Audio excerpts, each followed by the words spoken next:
Lao Tzu puts it in this way: the great Tao flows everywhere, both to the left and to the right. It loves and nourishes all things, but does not lord it over them. And when merits are accomplished, it lays no claim to them. The more, therefore, you relinquish power, trust others, the more powerful you become, but in such a way that instead of having to lie awake nights controlling everything, you do it beautifully by trusting the job to everyone else. And they carry it on for you. So you can go to sleep at night and trust your nervous system to wake you up in the morning. You can even tell it, I want to wake up at 6 o'clock, and it'll wake you up just like an alarm clock.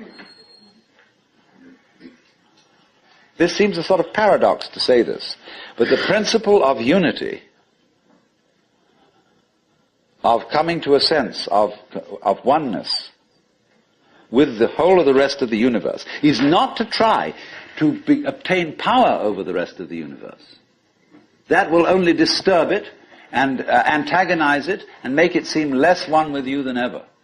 The way to become one with the universe is to trust it as another, as you would another, and say, let's see what you're going to do. But in doing that, you see, in saying that to everything else that you have been taught to think is not you, you are also saying it to yourself.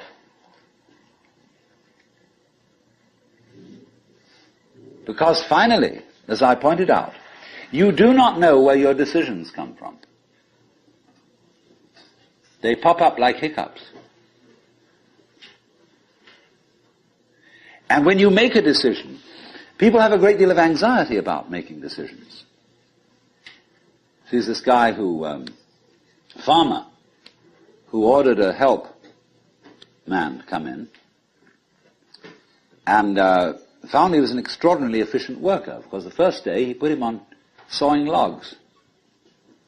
And he sawed more logs than anybody had ever sawed. It was fantastic. But it was all done in one day. So the next day he put him on to mending fences. And there were all kinds of broken fences around the farm, and in one day he had the whole thing done. So he thought, what am I going to do with this guy? So he took him down into a basement and said, look, here are all the potatoes that have come in from this harvest. And I want you to sort them into 3 groups. Those that we sell, those that we use for seeding, and those that we throw away. So he left him at that. At the end of the day, the laborer came back and said, well, that's enough, mister. I quit.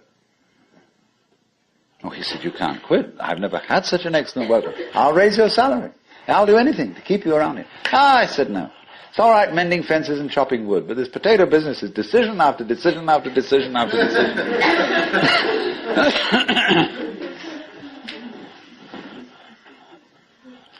So when we decide, we're always worrying, did I think this over long enough? Did I take enough data into consideration? And if you think it through, you find you never could take enough data into consideration. The data for a decision in any given situation is infinite. So what you do is, you go through the motions of thinking out what you will do about this. And then when the time comes to act, you make a snap judgment.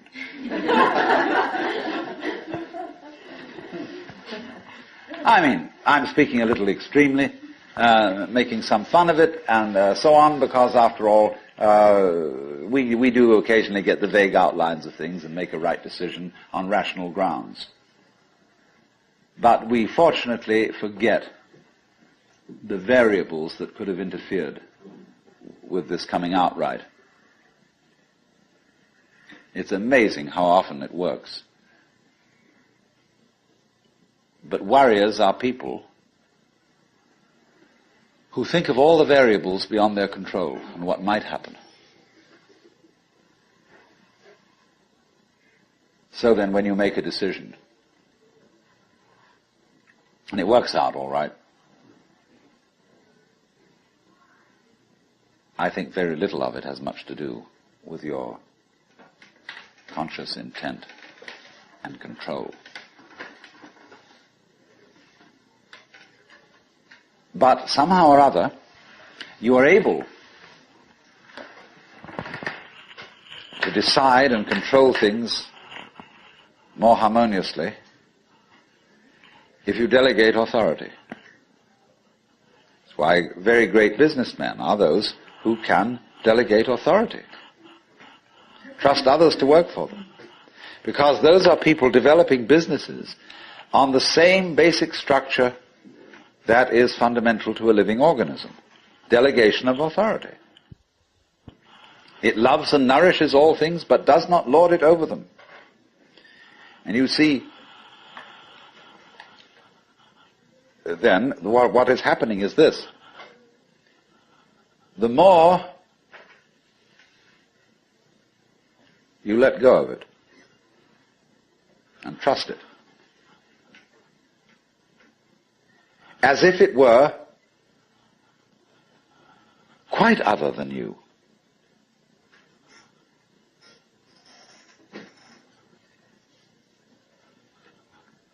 the more you realize the inseparable identity of self and other.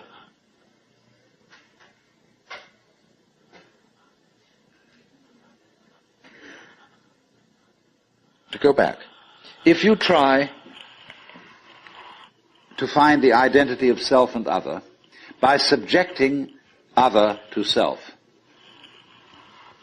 no go. If, on the other hand, you find it through giving self, that is control, over to other, and trusting that, you may make a mistake. You may make a bad gamble. But in the long run, you're acting on a principle which has the backing of evolution. This is the way biological evolution goes on. Constant delegation of authority. That's why, obviously, the democracy is superior to the monarchy.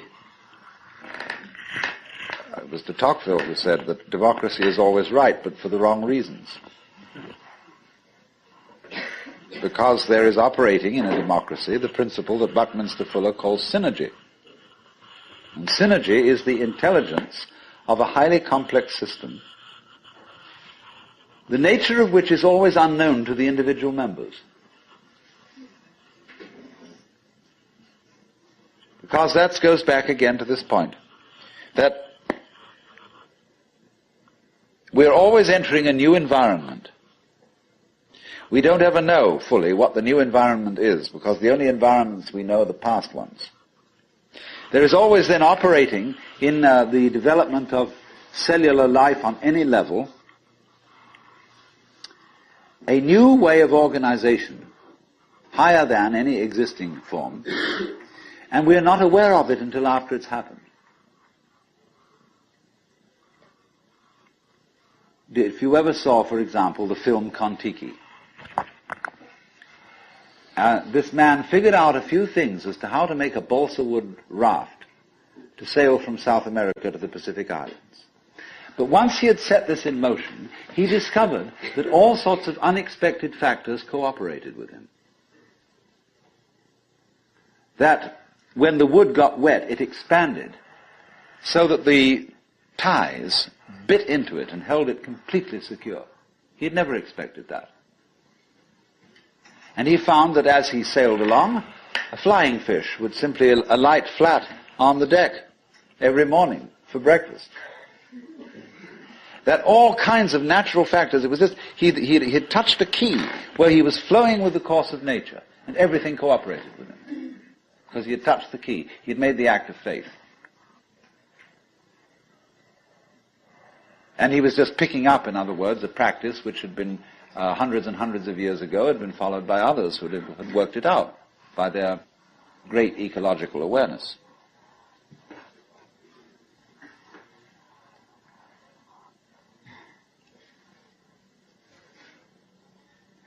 So we do come out of this way of thinking to something which has, I would say, the most enormously creative and revolutionary social consequences.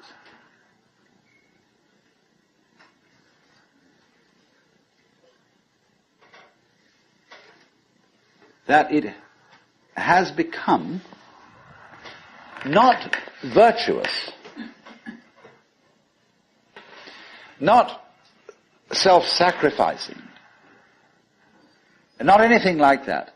It has become the hardest practical politics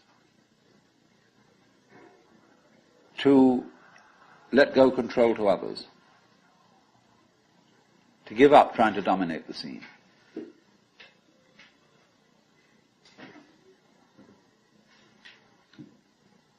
Also, in a parallel way, it has become at this time in our history very much hard practical politics.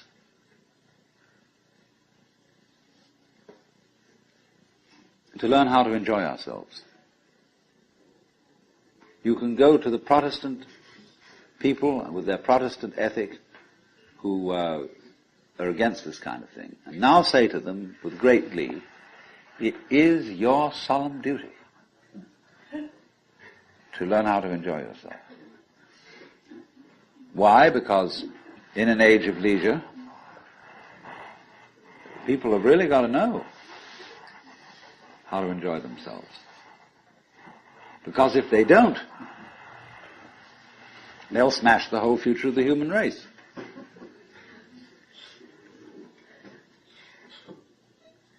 So a utopia has become not some sort of a dream, but an urgent necessity. We can't do without it. Because if we try to do without it, what's going to happen is that we are going to terminate our race in a mutual massacre of scapegoats.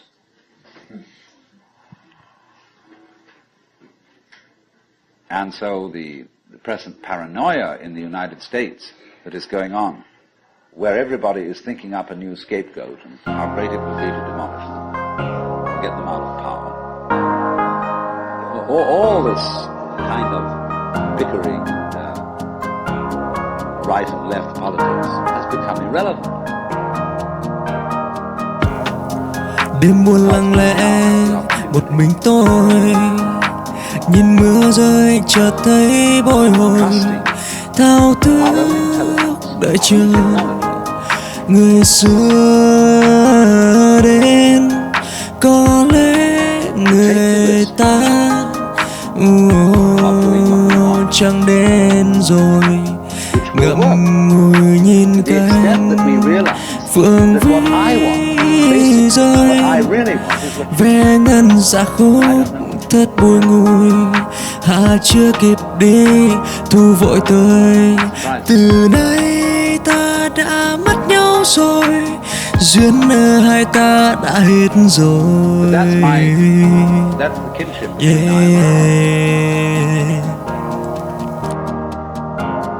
So when I ask, I go right down to the question which we started with. What do I want? The answer is I Đêm buồn lặng lẽ, một mình tôi nhìn mưa rơi chợt thấy bồi hồi, thao thức đợi chờ người xưa đến. Có lẽ người ta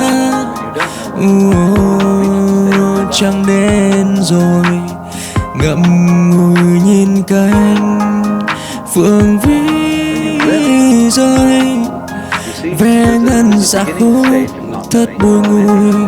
Hà chưa kịp đi, thu vội tới. Từ nay ta đã mất nhau rồi, duyên hai ta đã hết rồi. Then you get beyond that. Say, is that what I really want? In the end you say, no, I don't think that's it. I might be satisfied with it for a while, and I wouldn't turn my nose up. But it's not really what I want. Why don't you really know what you want? Nhìn mưa rơi chợt thấy bồi hồi, thao thức đợi chờ người xưa đến.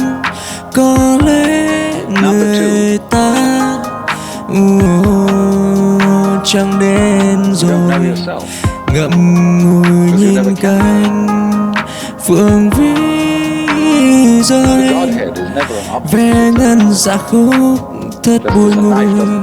Hà chưa kịp đi, thu vội tới. Từ nay ta đã mất nhau rồi, duyên hai ta đã hết rồi.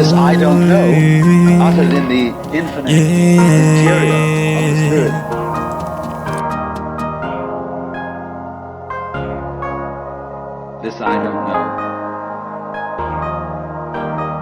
is the same thing as I love, I let go, I don't try to force or control. It's the same thing as humility. And so the Upanishads say, if you think that you understand Brahma, you do not phải đâu ta muốn đọc thân phong sương áo mà tình ân chẳng ra. Cuộc đời sao lắm phong ba, chữ duyên lần đận ép nửa đời tình yêu nghe mãi xa xôi. In other words, cease to cling to yourself. You have an access to power. Because you're wasting energy all the time in self-defense. Trying to manage things, trying to enforce things. Khi đi Don't you stop doing that. That lúc wasted đến energy như is chơi wasted. trốn tìm. Therefore you are, in Thôi that sense, đành having mặc that kệ energy con available. tim You are one with the divine để will. cho You số have the energy. phận tự When tìm you're lấy trying, nhau. however, to act Mình as if you chẳng were God. thích đi theo That is to số say you don't thế, trust anybody, and you're the nhưng dictator tại of sao everybody. vẫn đến đến này? Chắc What là you're doing is mình simply đẹp defending yourself. thế này. Mọi người cứ So nghĩ that's the principle. mình đây The more có you give bồ, away, thôi mặc kệ how you say, I don't đời have số the courage to give it. mình đây. Sống ép ấy mình cũng thấy cũng vui, gọi cần em phải những mùi You better give it away because there's no way holding on to it. ghen hơn cay đắng. The meaning of the fact, you see, that everything is dissolving constantly, that we're all falling apart, we're all in a process of constant death, and that the world we hope men set their hearts upon turns ashes or it prospers, and like snow upon the desert's dusty face, lighting a little hour until it's dawn. All that. Khi đi lúc đến như chơi trốn tìm, thôi đành mặc kệ con tim để cho số phận tự tìm lấy nhau. Mình chẳng thích đi theo xu thế, nhưng tại sao vẫn đến đến này? Chắc là mình đẹp thế này. Mọi người cứ nghĩ mình đây có bồ, thôi mặc kệ đời số mình đây. Sống ép ấy mình cũng thấy cũng vui, gọi cần em phải những mùi ghen cay đắng. Suddenly you find you have power, this enormous access of energy. But it's not power that came to you because you grabbed it. It came in entirely the opposite way. And power that comes to you in that opposite way is power with which you can trust. Of course, what we've been talking about is not so much a set of ideas Em as xinh an như một experience. bông hoa ngát hương lan tỏa thiết tha tháng ngày. Dù xa tình anh vẫn đắm say, như bên nhau mãi vòng tay nồng đàn. Hoa em dù úa hay tàn, nụ hôn anh gửi trên làn môi xinh. Yêu em mãi mãi chung tình, hương hoa vẫn quyện đôi mình với nhau. Đừng làm cho trái tim đau, đừng làm nỗi nhớ nát nhau tâm can. Tình yêu không đợi thời gian, yêu nhau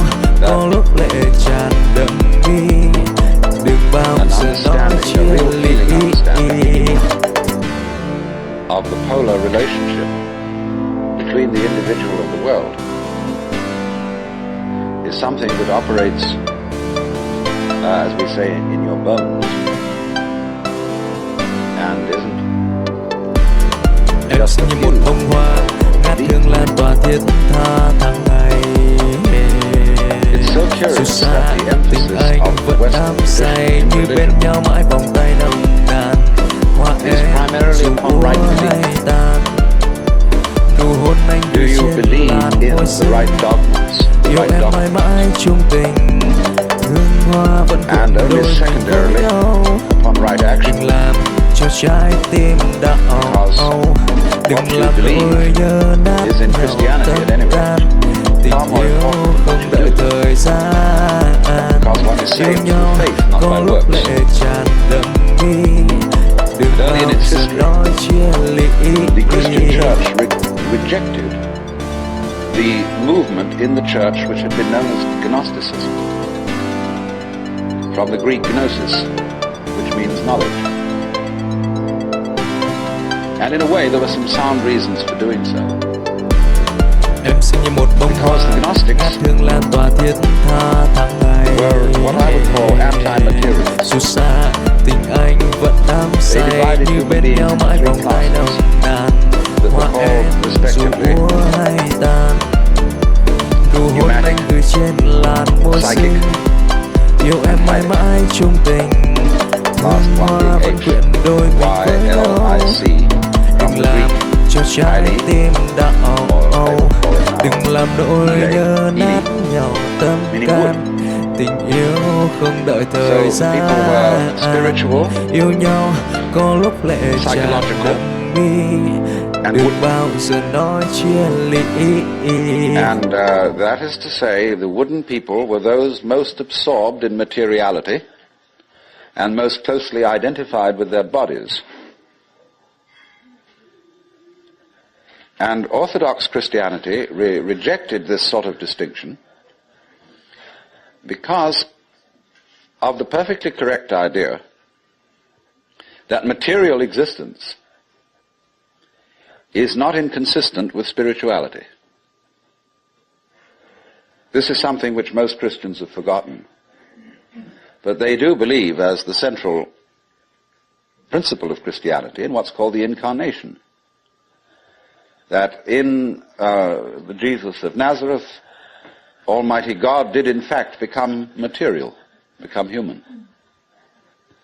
And by this process initiated a transformation of the cosmos. In the words of Saint Athanasius, God became man that man might become God. And you don't hear that from the pulpit very often. The Christian Church therefore emphasized pistis, or faith, as against gnosis, or knowledge. Because they said you can never know God. God could never become an object of knowledge. And in this funny roundabout way, the Christian theologians were saying exactly the same thing as the Hindus. Only the Hindus do call this knowledge of God through faith, they call it jnana, which is the same as the Greek word gnosis. But just to give you a little sidelight on how words get mixed up in their meanings, we now have a class of person called an agnostic. And an agnostic generally means a person who doesn't commit himself to any beliefs about the ultimate nature of things. He just says he doesn't know. But the original word, agnosia in Greek, meant a special kind of knowledge. It was called the dark knowledge of God. The knowledge of God in the cloud of unknowing, to use the title of a mystical treatise written by an anonymous 14th century English monk. This monk derived his ideas from a very mysterious figure who wrote under the name of Dionysius the Areopagite. Dionysius was a 5th or 6th century Syrian monk who had learned his mysticism from Porphyry, who got it from Plotinus, who was a Neoplatonist, and who probably got a great deal of stimulation from the intellectual world of Alexandria. And Alexandria, in the early years of the Christian era, was a tremendous exchange place between East and West. Buddhist monks visited Alexandria. It was one of the great centers of trade between Rome and India. And as you may know, all Rome's gold eventually went to India for the purchase of pepper. And as a result of this, the Roman economy collapsed. They bought too much luxury from India. India, in exchange, got Roman architecture. And you'll see a lot of Roman architecture in Indian temples. But Alexandria was the great center for the Gnostics and for Christian theology. And some of the greatest theologians, Clement, Origen, Athanasius, St. Cyril, all worked out of Alexandria. Well, now going back to this strange monk, Dionysius, it was he who first put around the idea in Christian circles that there was such a thing as the knowledge of God by faith. By agnosia, really, by unknowing. And he, in a book which he wrote, very short book called the Theologia Mystica, he wrote a treatise on the higher knowledge of God, which might be quoted directly from the Upanishads, in certain parts of it. The last section of it reads like the Mandukya Upanishad, because it's a series of negations. It says what God is not. And he goes very far, because he says that God is not one. He says our idea of unity falls far short of what God is. So does our idea of Trinity. So does our idea of spirit, our idea of mind, of justice, of love. All these things are not really God. And he says in another place, if anybody, having seen God, understood what he had seen, what he would have seen would not have been God, but some creature of God, less than God, some sort of angel or something like that. It's perfectly amazing to consider the influence that this man had. For writing under the name of Dionysius the Areopagite, he became identified, you see, with St. Paul's first convert in Athens. And legend has it that he was the first bishop of Athens and was martyred in Gaul, where he's known as St. Denis. But St. Thomas Aquinas looked upon the writings of Dionysius the Areopagite as having the highest authority. And you could, if all the texts of Dionysius' work had been lost, you could restore most of it from quotations in St. Thomas. He wrote really two very important books. One was the one I said, the Theologia Mystica. The other was called the Divine Names. And these two books presented the two phases of his theology. The book called the Divine Names was a discussion on the nature of God in terms of what God is like, by analogy. And this kind of knowledge of God he called kataphatic,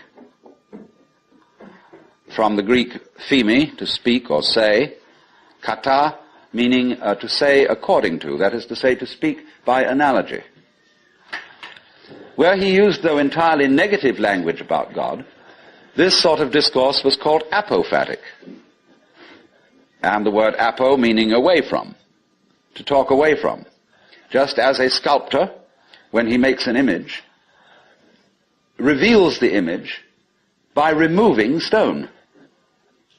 And so Dionysius explained that one attains the knowledge of God by discarding concepts, which is exactly what the Hindus mean when they say, of God one can only say neti, neti, not this, not this, not any conception.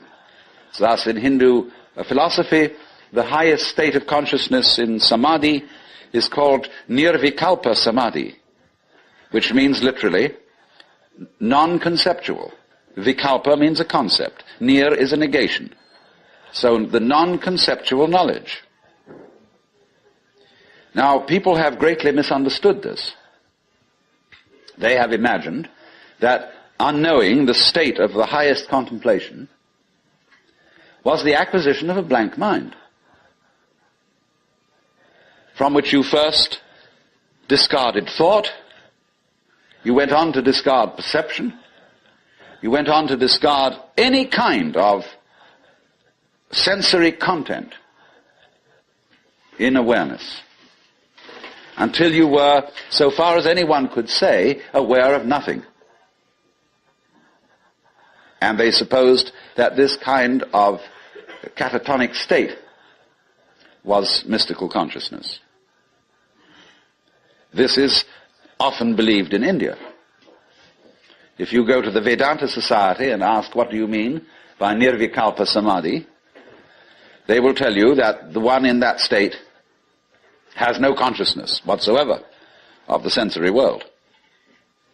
That he is completely absorbed, as you sometimes see Hindu holy men sitting in a state where they are blind and deaf to everything going on around them.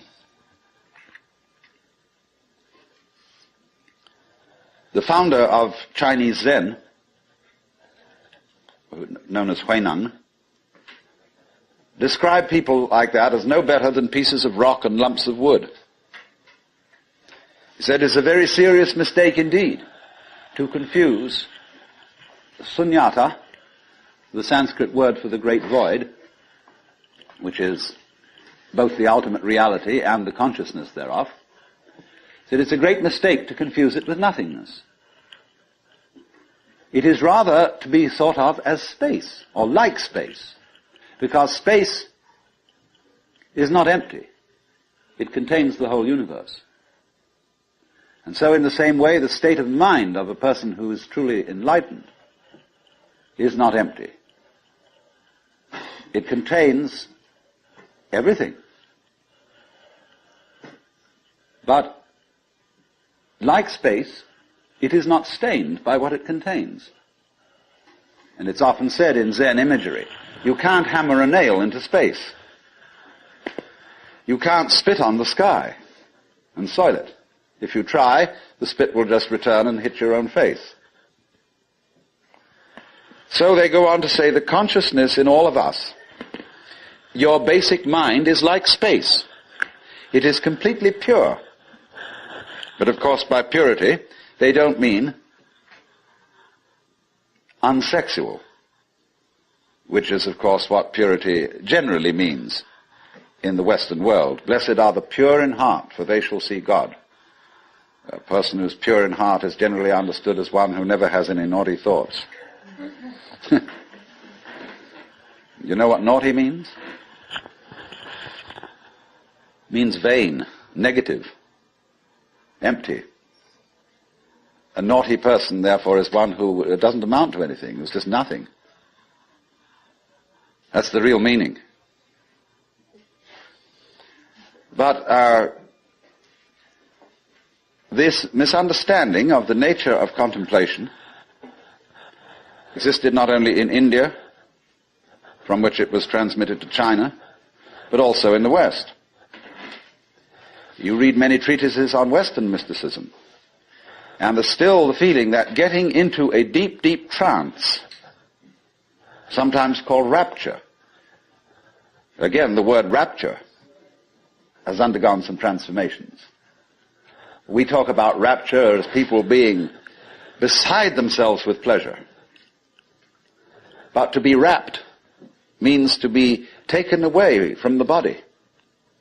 So also ecstasy we now interpret as meaning in a state of high pleasure. But it means to be outside yourself, to stand outside yourself. Your soul has left you. It is with God. As Arabs say of all crazy people, be kind to them. They're not here. Their soul is with God. But actually, if it can be true, as Buddhists say, that nirvana and samsara are one, and if it can be true, as Christians say, that the spirit can be made flesh, the word can be made flesh, then obviously the highest form of man is not sitting in a trance like a lump on a log, with a perfectly blank mind. Because if that were the highest state of consciousness, it would be an exclusive state of mind. A state of mind that shuts out life. And in that sense it could not qualify for being what the Hindus call non-dualistic. They always speak of the highest reality as being not one, because one excludes many. Not nothing, because nothing excludes something. Not being, because being excludes non-being, and vice versa. And so they use this word non-dual to mean that which doesn't exclude anything, which, as it were, has no outside.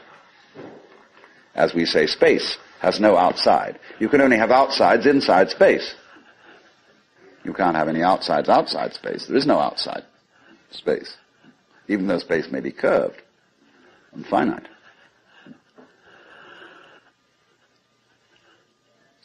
So, if you want to think incidentally of that curved space, go and take a look at a photograph in The Life, a book on mathematics, where there's a picture of a Klein bottle, which is a three-dimensional Möbius strip. A Möbius strip, you know, is a piece of paper that is twisted once and then joined. And it has only one side and only one edge. Now, a Klein bottle is a three-dimensional Möbius strip, and it only has one inside. It has no outside. You can say it has an inside and no outside, or it has an outside and no inside. It's a fabulous little trick. But there's something like that would be the nature of space, as that which does indeed transcend the opposites. Not quite. No, we'd have to do one extra move on a serpent to make it into a Klein bottle. You'd have to tuck its head through the side of its skin and make the aperture through the mouth continuous with the inside of the serpent towards the tail, you see. That's more or less what a Klein bottle is. So,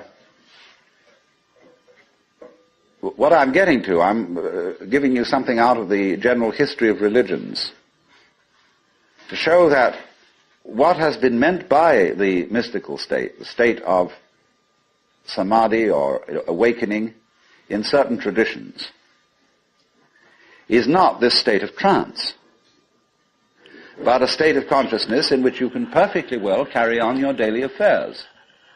And of course, what is meant by a bodhisattva as the ideal type of Buddhist person is that he is not wrapped, that he is actively engaged in the life of the world, because he has gone beyond the illusion that nirvana is to be found away from everyday life. So, what is then the point of meditation? Why meditate? Why do you have to crawl off into a hole, or go to a Zen monastery, or retire and be quiet, when this is only a withdrawal? Is there anything to be said for it?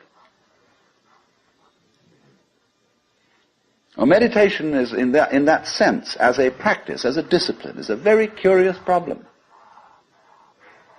Because from one point of view it's a help, and from another point of view a hindrance. And I think we have to understand, first of all, that meditation exercises are medicinal rather than dietary. The same could be said of LSD.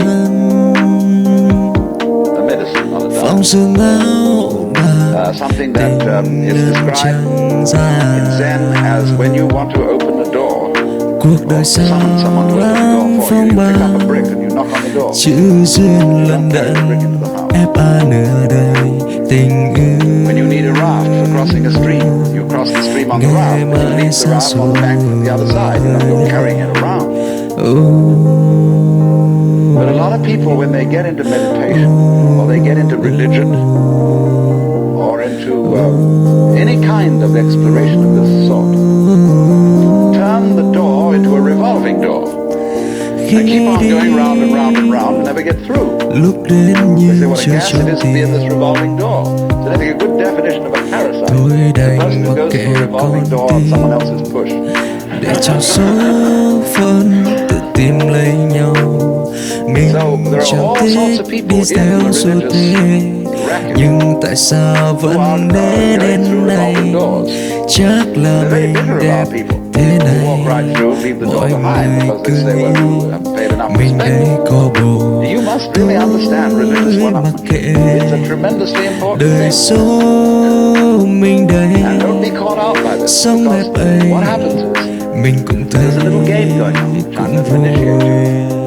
Gọi cần em phải những mùi ghen hơn cay đắng. It works like this. If you go to a teacher and ask for spiritual instruction, or even if you come to a seminar like this, you are, by doing that, confusing yourself, because you are looking for what you're asking for outside, as if someone else could give it to you, as if you didn't have it. So the teacher knows that as long as you do that, you haven't understood. Chẳng thích đi theo xu thế, nhưng tại sao vẫn đến này? Chắc là mình đẹp thế này. Mọi người cứ nghĩ mình đây có bồ, tôi mặc kệ. Đời số mình đây, sống đẹp ấy, mình cũng thấy vui. Gọi tên em phải maybe keep them as followers for years. Require a great deal of money. But what he does is another thing. He tries to give them the put down, as if to say, you have a great long distance to go yet. Your attainment is not at all perfect. And they're always talking about other sects and other schools and saying, well, they haven't really got the point, you see? So that you keep losing faith in yourself and feeling, my goodness, I haven't yet attained this thing. And that keeps you working. But all the time, you're being talked out. It's like someone who's a pickpocket and he's stolen your own watch and is selling it to you.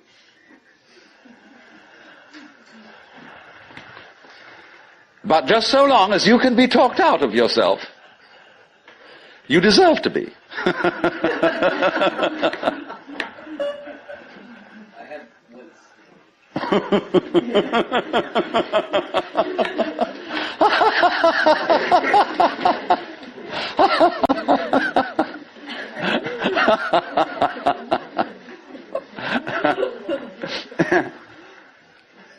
Now, you become very aware of this.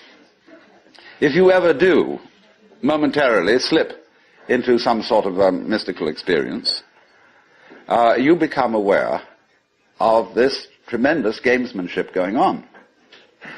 And you see it as sort of continuous with all sorts of cosmic games that are going on, of creatures eating other creatures up, and the creatures that get eaten, of course, transform themselves into the creatures that eat them, and then in turn eat other creatures.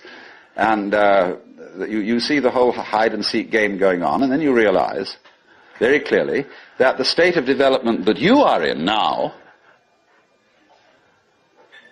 is no better and no worse than anybody else's state. Because it's like space again. Which planet is in, or which star is in the best position? Well, it's all equal. They're all in the middle. Any one can be considered as the center one. Any point on a sphere is the center of the surface of the sphere. So, in the same way, everybody, in all his behavior, whatever he's doing, whether we call him from a certain point of view sick, or whether we call him healthy, whether we call him good or bad, neurotic, normal, psychotic, sane, all the manifestations are just like the leaves on the trees. And in each being in a unique way is, as Christians would say, manifesting the will of God. So, there really, from that point of view, you see, there is nothing to do to attain Buddhahood. Nothing at all. But you see, that's very difficult to understand, because a lot of people, when they hear that there's nothing to do, try to do nothing. And you can't. Because you are karma, and karma means action. You can't do nothing. But the thing you're looking for, or think you're looking for, is what you're doing. Is what's called you. Only, of course, as we all know, we've got ourselves into the idea that oneself is so difficult to see. Because it's like, as I've often said, trying to bite your own teeth or look into your own eyes, and you can't find it. It's always behind. It's like your head is, from the optical point of view, a blank space. Neither light nor dark. It's right in the middle of everything.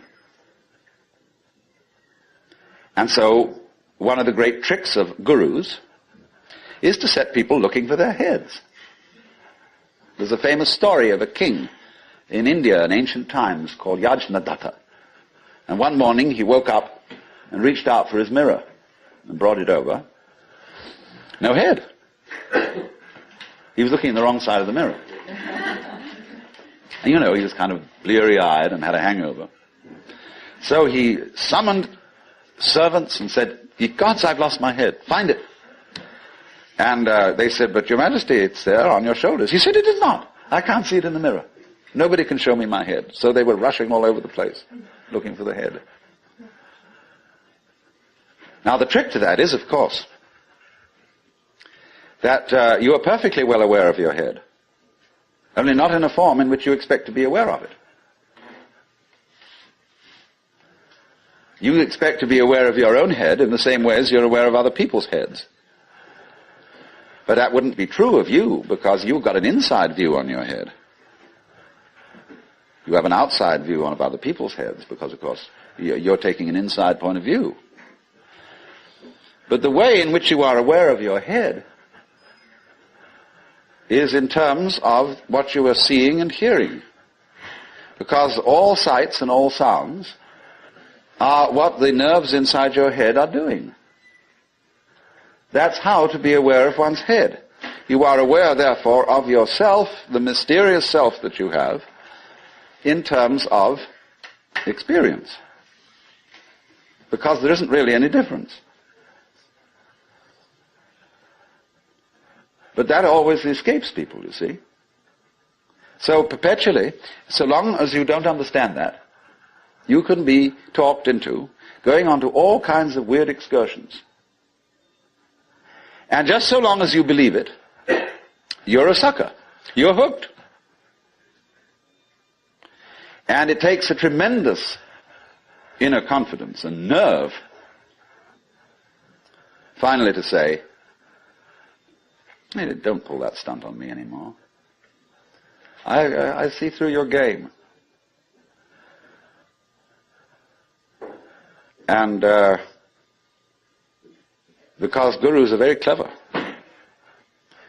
at putting you down, but they're just trying to see how strong you are, testing you out, see if they can hoodwink you. So long as they can, you see, they're going to go on doing it, because they're going to get you to the point where they can't do it to you anymore. Then they'll graduate.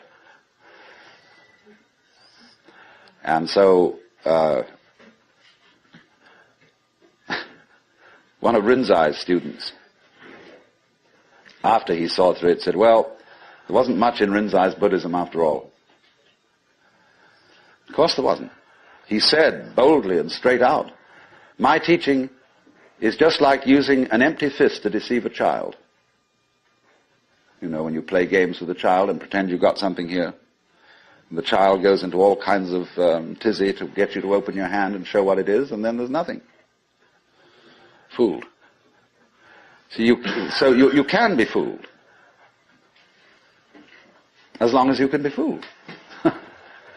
When you can't be fooled, you don't ask the question anymore. Because it's all become clear. It's all become clear that there is no puzzle about this universe. What makes you think there are puzzles about this universe? Very simple reason. You're trying to explain it.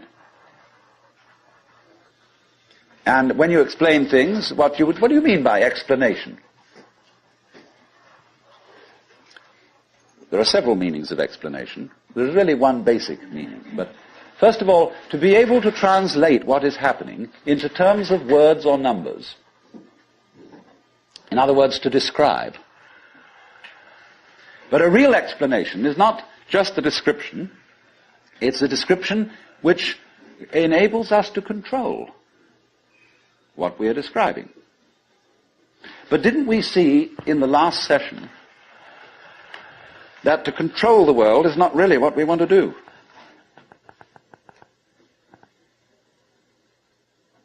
So that if all explanations have as their function enabling us to control things, then maybe an explanation isn't what we wanted. And furthermore, you can very simply see that what makes things complicated is explaining them. When somebody explains to you how a flower works, and he's a great botanist, and analyzes all the innards of a flower, and shows the channels, the fibers, the processes of reproduction, and so on that go on in it, everybody stands fascinated. Say, how complicated that is.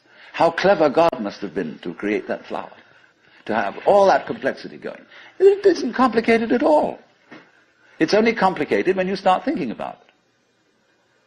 Because the vehicle of words is a very clumsy one. And when you try to talk about the processes of nature, what is complicated is not the processes of nature, but trying to put them into words. That's as complicated as trying to drink up the ocean with a fork. It takes forever. And so this intense complexity that we see in everything is created by our attempt to analyze it all. And so what we do is, you see, when we analyze, we use our eyes and ears as scalpels. And we dissect everything. And we have to put a label on every piece we chop off. And so we scalpelize, and we get it right down to atoms, getting finer and finer, and we suddenly thought, well, we've got to the end of it, because the word atom means what is not cuttable.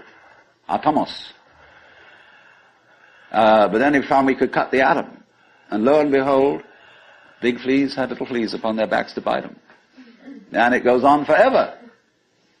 There is no end to the minuteness which you can unveil through physical investigation. For the simple reason that the investigation itself is what is chopping things into pieces. And the sharper you can sharpen your knife, the finer you can cut it. And the knife of the intellect is very sharp indeed. And the sophisticated instruments that we can now make, well, there's probably no limit to it. But in a way, all that is vain knowledge. In a way. Because you see, what it does is, it gives you the illusion that you've solved your problems.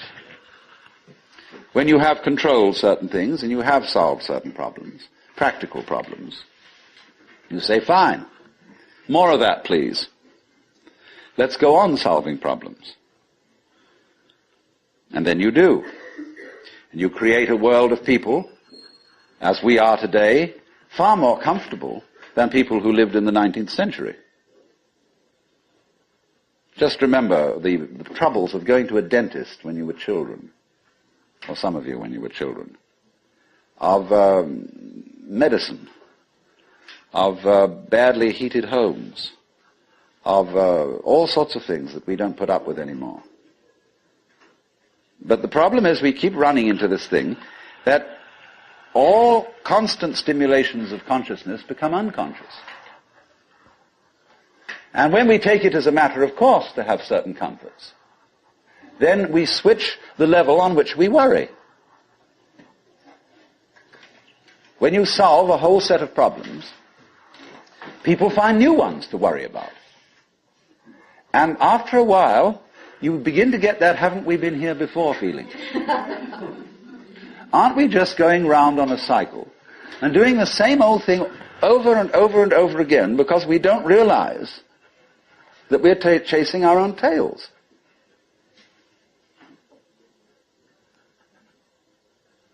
By an eternally recurrent process of not knowing who you are. That is the hide and seek. That is the nature of what the Hindus call the Manvantara and the Pralaya, the period of the Manvantara in which the worlds are manifested, and the period of the Pralaya in which the worlds are withdrawn from manifestation. In and out, in and out. Evermore came out by the same door as in I went. And the thing is to get to the point where you can see that you are doing that in every moment of your existence, with every tiny little atom of your body. You now, at this minute, you see, are the whole system. Em sinh như một bông hoa ngát hương lan tỏa thiết hoa tháng ngày. Maybe a long, long time ahead, Dù xa I shall reach tình the anh point vẫn đắm say wake như up bên in nhau mãi vòng tay nồng nàn. and overcome the world dù úa hay discover that I am nụ hôn anh từ trên là reality môi xinh. behind all this diversity. Yêu em mãi mãi My chung friend, there tình, is no diversity. hương hoa vẫn quyện đôi mình với nhau. Đừng làm cho trái tim đã What you call âu, diversity? đừng làm nỗi nhớ nát Same way as you drop the thing and then you say this tình yêu không đợi thời gian. Yêu nhau có lúc lệ So when you see the world as complicated, there are life đừng problems, bao giờ and nói that chia ly. you might one day succeed.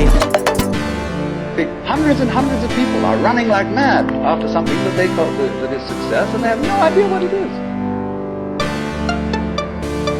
So in exactly the same way, the Guru is keeping you running and running after spiritual attainment. You don't know what you want. Em Where sẽ như Krishna một Murti bông says hoa that. ngát hương lan tỏa thiết tha Because tháng ngày. he says, if you ask me, Dù like, xa how tình can anh you ask? vẫn đắm say You don't know như what bên it is, nhau how do you mãi know you vòng want? tay nồng nàn. Hoa em dù úa Is there any hay concept tàn, you have of it? nụ hôn anh be từ simple. trên làn môi xinh. Yêu A em mãi way mãi of chung trying to tình, perpetuate the situation hương you're hoa already vẫn in. quyện đôi mình với nhau. If you think you know what you're going Cho now, trái tim all you're đã doing is you're âu, seeking the past. đừng làm nỗi What you nhớ already nát know, what nhau you've already tâm experienced. can. Tình yêu Therefore, that's not it, không is it? đợi thời gian. Because you say you're looking Yêu for something nhau quite new. có lúc lệ tràn đậm mi, đừng bao But what giờ do you mean nói new? chia ly. What's your conception of something new? Well, I figure I can only think about it in terms of something old. Something I once had. So he doesn't say anything. He doesn't indicate anything positively. Everybody says, why are you so Em sẽ negative? như một bông hoa Why don't you ngát give us hương something lan to tỏa hang on? thiết tha tháng ngày. Well, the simple answer is it would be như bên nhau mãi vòng tay nồng nàn. Hoa em dù úa hay tàn, nụ hôn anh gửi trên làn môi xinh. Yêu em mãi mãi chung tình, bông hoa vẫn quyện đôi mình với nhau. Đừng làm cho trái tim đau, đừng làm nỗi nhớ nát nhau tâm can. Tình yêu không đợi thời gian, yêu nhau có lúc lệ tràn đậm mi, đừng bao giờ nói chia ly. By having consented to forget it, you're still seeking. What a trap. What can you do? You see, if you stay here and listen to me or to anyone else who comes around here, you're fooling yourself. But if you go away, you're fooling yourself too.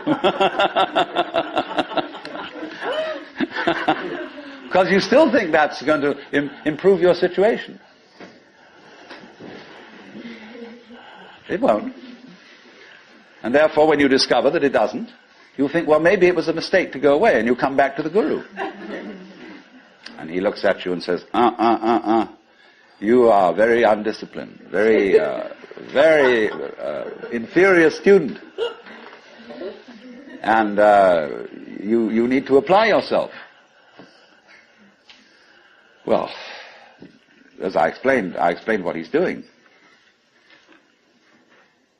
But it comes down in a way to a sort of contest with the Guru. You see? Will you call his bluff? You're afraid to.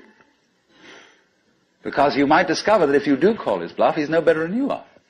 Well, that's what you're supposed to find out. But without being cynical about it. He's as divine as you are. But you've got to call the bluff. There's going to be a showdown. And it's a double bind. The whole situation's a double bind.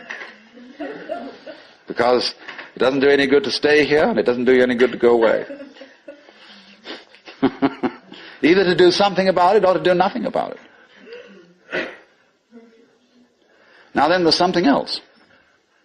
When you understand that, and when you realize that there's nothing to realize, because it's all here, then what are you going to do?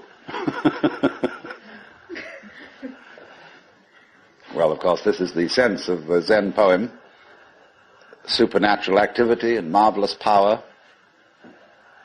Drawing water, carrying fuel. You know? Do whatever one does as a human being. But there's a little element of Philistinism in that. It's like when a child is pestering father or mother with all sorts of questions.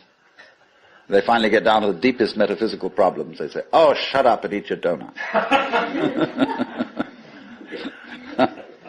And I wouldn't say that, you see, at this point.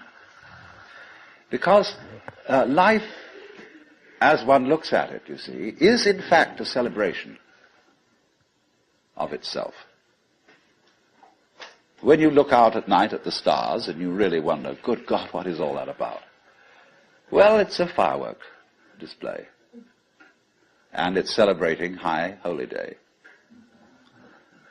It's whoopee. And the whole world is whoopee.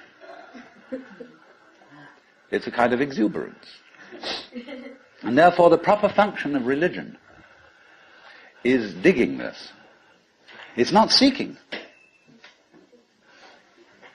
It's not seeking anything. But is, in a way, thanksgiving. That's why, of course, the Christians were right in calling the Mass the Eucharist, the thanksgiving. Only they had such a complicated way of thinking about it that nobody could understand it. So in religion, all religious exercises, whether they are meditative or whether they are ritualistic, are whoopee. They are not something you do in order to attain anything. They are like art forms, like dancing. They are expressive of attainment, of the attainless attainment. So here's another hang-up for you.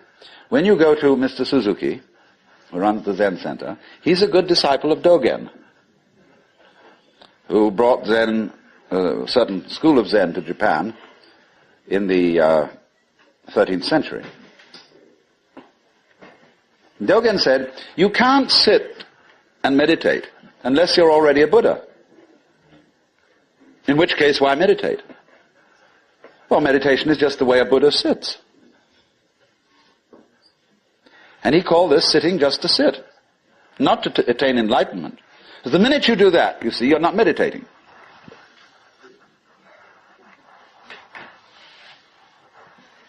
So you only become a good meditator if you're not looking for anything.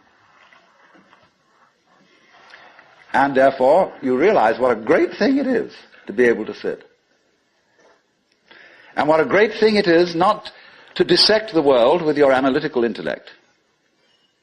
To be able to look out at the water or the trees or at the floor and the light on it in front of you without calling it light or floor or trees or thinking that it has parts or thinking that it's complicated. It isn't.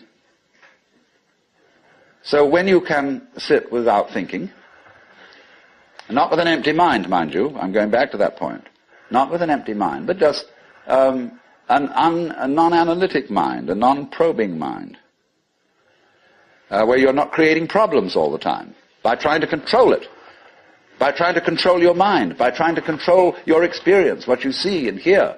You then just simply discover that there is no way of controlling what you're experiencing, because what you're experiencing is you. And to try and really fundamentally control that is just going around the circle. So, if I would say to you now, what you have to learn is to let it happen, that's wrong too. There's no one to let it happen. If I say to you, accept your experience, be calm and open to things, that again perpetuates the illusion that you're something different from it. And so we go round and round.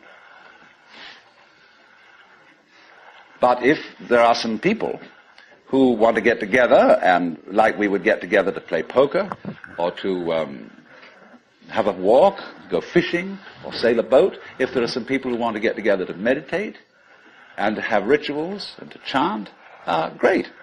It's an art form.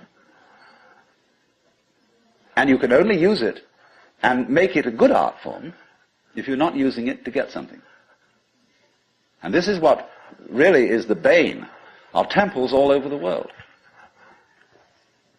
You go into Buddhist temples where they theoretically don't believe in any God. But there are the people praying. And they're all doing it in order that we get a male child next time around, or that the horse recover from a disease, or that mama gets cured of the dropsy. And all these petitions are going on and on and on. People are always coming to the temple to ask for something. Lowbrow people for lowbrow things, highbrow people for highbrow things. And there all the vendors sit outside and sell souvenirs and magic and charms, and all the people go in and do this. And all these serious priests sitting there, really having to keep up face and say, yes, we can provide these services. On the other hand, if you go in to one of these temples, along with all the faithful followers, and have a ball, buy a bead, buy a candle, buy a this, buy that, buy some incense, go in, and dig this great thing going on, salute the Buddhas, or the altars, or the crucifixes, or what you will. But don't take it seriously. And this is one of the great important transformations of today in our consciousness, is that a great many people are finding out that religion is not supposed to be taken seriously. This is a shocking thing to many people. There used to be an old saying that a religion is dead when the priests laugh across the altars. That's true in one sense. When the priests know that they've got a racket going, and they don't believe one word of it, and they're laughing across the altar because of all these suckers around doing it, then it's true. The religion is dead. But when the priests laugh at the altars, because they're having such fun, and because this whole scene is so beautiful, Well, it's the difference between some stuffy old Buddhist priest humming a sutra and Allen Ginsberg chanting a sutra. That's a thing to hear. Because there's people going, they go on for interminably, it's a bore. They're sick of it. But they get paid for it. This is magical. But when Allen Ginsberg chants the sutra, everybody gets in a circle and he gets these little bells, and they get going. It's just like a jam session, where everybody is absolutely delighted. Well, that's the way to do it. And if you can't do it that way, forget it.